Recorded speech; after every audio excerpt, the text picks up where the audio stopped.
وخلال أكبر عرض للبحرية الروسية في مدينة سان بطرسبرغ، أعلن الرئيس الروسي فلاديمير بوتين عن إدخال 30 سفينة حربية جديدة للقوات البحرية للخدمة هذا العام.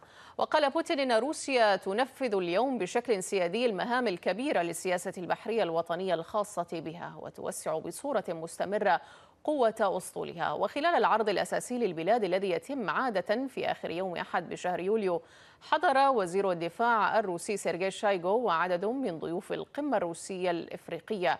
وكان بوتين دعا هؤلاء الضيوف لحضور العرض خلال القمة التي استمرت على مدار يومي الخميس والجمعة الماضيين.